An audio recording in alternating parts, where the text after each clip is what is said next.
सर्वभूता यदा देवी स्वर्गमुक्तिप्रदायिनी त्वं स्तुता स्तुतये का वा भवन्तु परमोक्तयः सर्वस्य बुद्धिरूपेण जनस्य हृदि संस्थिते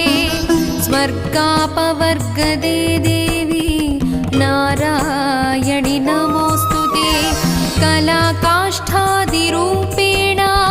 परिणामप्रदायिनी विश्वस्योपरतौ शक्ते नारायणि नमोऽस्तुते सर्वमङ्गलमाङ्गल्ये